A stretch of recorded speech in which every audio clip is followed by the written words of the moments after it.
இன்று 18/8/2024 காலை முரளி. ஓம் சாந்தி. அவ்யக்த பாப்தாக ரிவைஸ் டேட் 20/2/2001. 2001இல் பகவான் கொடுத்த அருள்வாக்கு, அதாவது மகா வாக்கியம். இன்றைய தலைப்பு சிவ ஜெயந்தி என்பது விரதம் எடுப்பது மற்றும் அனைத்தும் சமர்ப்பணம் ஆவதின் நினைவு சின்னம் ஆகும். சிவ ஜெயந்தி என்பது விரதம் எடுப்பது மற்றும் அனைத்து சமர்ப்பணம் ஆவதின் நினைவு சின்னமாகும். இதனுடைய விளக்கம்: இன்று திருமூர்த்திகளை படைப்பவர் சிவபாபா தனது பூஜைக்குரிய சாலிக்கிராமங்களை சந்திப்பதற்காக வந்திருக்கிறார். சந்திக்கவும் வேண்டும், இன்று கொண்டாடவும் வேண்டும். நீங்கள் அனைவரும் உலகில் நாலாபுறங்களிலும் பாப்தாதாவின் ஜெயந்தியை மிகவும் ஆர்வம் உற்சாகத்துடன் கொண்டாடுவதற்காக வந்து சேர்ந்திருக்கிறீர்கள்.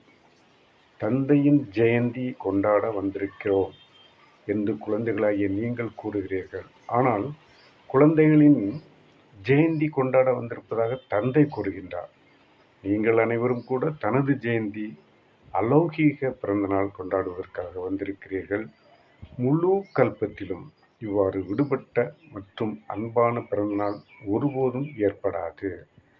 தந்தையின் பிறந்தநாள், அதாவது இறைவனின் பிறந்தநாள் மற்றும் குழந்தைகளின் பிறந்தநாள் என்று முழு கல்பத்திலும் பார்த்திருக்கிறீர்களா? கொண்டாடி இருக்கிறீர்களா? ஏனெனில் உலக மாற்றத்திற்காக காரியத்தில் சிவ தந்தை பிரம்மா என்ற மூத்த சகோதரருடன் பிராமணர்களும் அவசியம் தேவை. பிராமணர்கள் இன்றி யக்ஞம் வெற்றியுடையதாக ஆக முடியாது. ஆகையால் தந்தை மற்றும் பிராமணர்கள் என்றால் இந்த இடத்தில் ராஜயோகத்தை கற்றுக்கொண்ட குழந்தைகள் அனைவரும் பிராமணர்கள். இங்கு ஜாதி மதம் என்ற உணர்வு கிடையாது, என்ற பிரிவினையும் கிடையாது. ராஜயோகத்தை கற்றுக்கொண்டால் அவர்கள் பிராமணர்கள். பிராமணர்களின்றி யக்ஞம் வெற்றியுடையதாக ஆக முடியாது. ஆகையால் தந்தை மற்றும் குழந்தைகளின் பிறந்த நாள் ஒரே நாளாகும். ஆக குழந்தைகள் உள்ளபூர்வமாக தந்தைக்கு வாழ்த்துக்கள் கொடுத்து கொண்டிருக்கின்றனர்.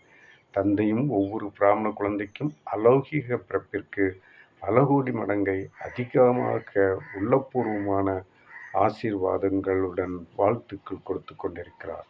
வாழ்த்துக்கள், வாழ்த்துக்கள், வாழ்த்துக்கள். அனைவரும் கையசைக்கின்றனர். மிக்க நன்று. ஒரு கையால் கை தட்டுவது நன்றாக இருக்கிறது, 2 கைகளால் அல்ல. மிகுந்த குஷி ஏற்படுகிறது அல்லவா? எனவே கை அசைப்பதை நிறுத்துவது கிடையாது. இன்றைய வாணியில் கேள்வி பதில் கிடையாது, தாரணையும் கிடையாது. தலைப்பு வரதானம், ஸ்லோகன். இன்றைய வரதானத்தை பார்ப்போம். வரதானம்: தந்தையின் அன்பை உள்ளத்தில் தாரணை செய்து அனைத்து ஈர்ப்பிலிருந்து விடுபட்டு இருக்கக்கூடிய உண்மையான அன்புடையவர் ஆகுக. அதாவது இதனுடைய விளக்கம்: தந்தை அனைத்து குழந்தைகளுக்கும் ஒரே மாதிரியான அன்பு கொடுக்கின்றார். ஆனால் குழந்தைகள் தங்களது சக்தியின் அனுசாரமாக அன்பை தாரணை செய்கின்றனர். குழந்தைகள் தங்களது சக்தியின் அனுசாரமாக அன்பை நடைமுறைப்படுத்துகின்றனர். யார் அமிர்த வேளை என்ற ஆதி நேரத்தில் தந்தையின் அன்பை தாரணை செய்து விடுகிறார்களோ, உள்ளத்தில் பரமாத்மா அன்பு கலந்திருக்கும் காரணத்தினால் வேறு எந்த அன்பும் அவர்களை ஈர்க்க முடியாது. ஒருவேளை உள்ளத்தில் முழு அன்பு தாரணை செய்யவில்லை எனில், உள்ளத்தில் இடம் இருக்கின்ற காரணத்தினால் மாயை விதவிதமான ரூபத்தில் அநேக அன்பில் ஈர்த்துவிடும். ஆகையால் உண்மையான அன்பானவர் ஆகி பரமாத்மா அன்பில் நிறைந்திருங்கள் என்று வரதானத்தில் சிறப்பாக கூறுகின்றார். ஸ்லோகன்: தேகத்தின் பழைய உலகம் மற்றும் சம்பந்தங்களிலிருந்து விடுபட்டு பறக்கக்கூடியவர்கள்தான் இந்திரபிரஸ்த் நிவாசிகள் ஆவார். குறிப்பு: இன்று மாதத்தின் 3வது ஞாயிற்றுக்கிழமை அகில உலக யோகா தினமாகும். அனைத்து பிராமணர்களும் குழு ரூபத்தில் மாலை 6:30 மணியிலிருந்து 7:30 மணி வரை விசேஷமாக கருணை உள்ளமுடைய தந்தையுடன் இறைவனுடன் தனது மாஸ்டர் கருணை உள்ள சுரூபத்தில் நிலைத்திருந்து அனைத்து ஆத்மாக்களுக்கும் தூய்மையின் பலம் கொடுங்கள். தூய வைப்ரேஷன் சூழ்நிலைகளில் பரப்பும் சேவை செய்யுங்கள். அனைத்து ஆத்மாக்களுக்கும் வைப்ரேஷனை கொடுக்க வேண்டும். அதாவது 6:30 மணி முதல் 7:30 மணி வரை இன்று உலக யோகா தினம், 3வது ஞாயிற்றுக்கிழமை. அந்த நேரத்தில், அந்த குறிப்பிட்ட நேரத்தில் அனைத்து ஆத்மாக்களுக்கும் நாம் இறைவனிடமிருந்து சக்தியை வாங்கி பலருக்கும் கொடுக்க வேண்டும். எல்லோருக்கும் பாப் சமான். இறைவனுக்கு சமமாக நம்மை நினைக்கின்றார். அவர் நமக்கு சக்தியை கொடுக்கின்றார். அந்த சக்தியை வாங்கி எல்லோருக்கும் பரப்புங்கள். தூய பியூரான வைப்ரேஷன் உலகம் முழுவதிலும் எல்லோருக்கும் பரவ வேண்டும். பரவச் செய்யுங்கள். அருமையான வாணி, பெரிய வாணி, 5.5 பக்கங்கள் இருக்கின்றது.